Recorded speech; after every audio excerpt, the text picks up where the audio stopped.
After Gonzaga's blowout win over Virginia, noted college basketball writer Mark Titus suggested, quote, "With respect to Baylor, I'm ready to consider this season a Gonzaga versus the field year." While the college basketball season has certainly had its ups and downs due to the inconsistent schedule, the program-wide shutdowns, and the lack of overall clarity in the sport, the one consistent occurrence thus far is Gonzaga obliterating any highly ranked opponent it may face.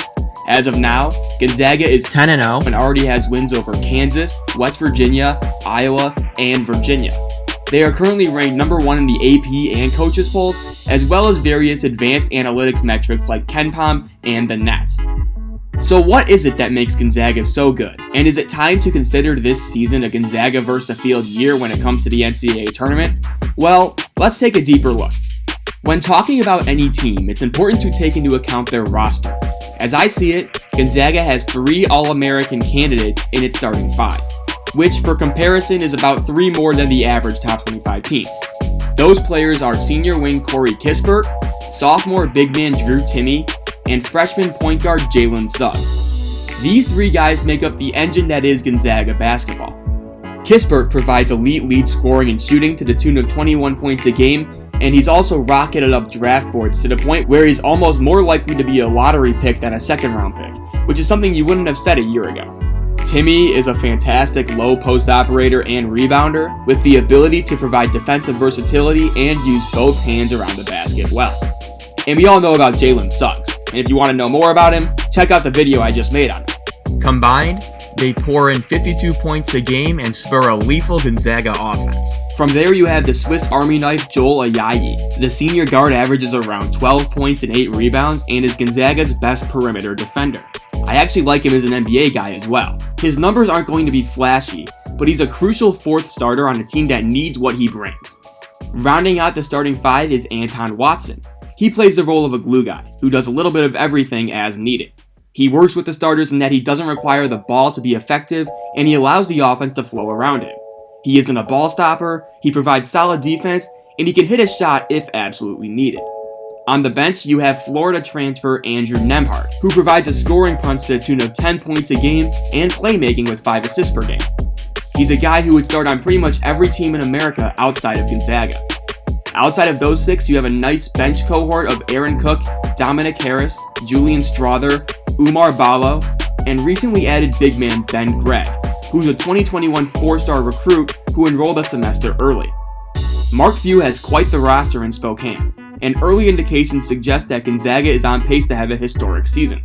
This begs the question, is Gonzaga so far ahead of America that they should be considered the odds-on favorite to win a national championship?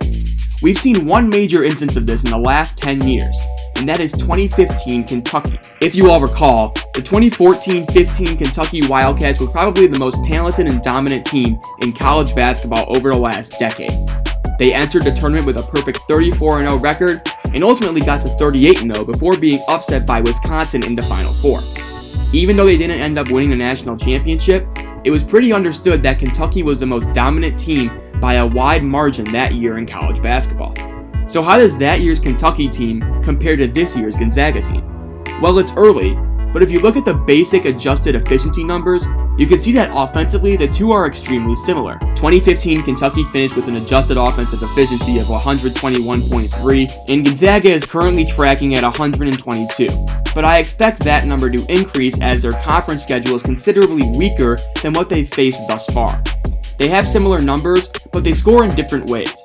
Much of Kentucky's offense that year was initiated by its suffocating defense, which held teams to an absurd 84.4 points per 100 possessions. Gonzaga's isn't even close to that level defensively, but I'd argue that their offense is much more potent, as they value shooting and ball movement, and have several polished veterans that can carry the offensive load, along with freshman Jalen Suggs. Based on these numbers alone though, 2015 Kentucky is slightly better.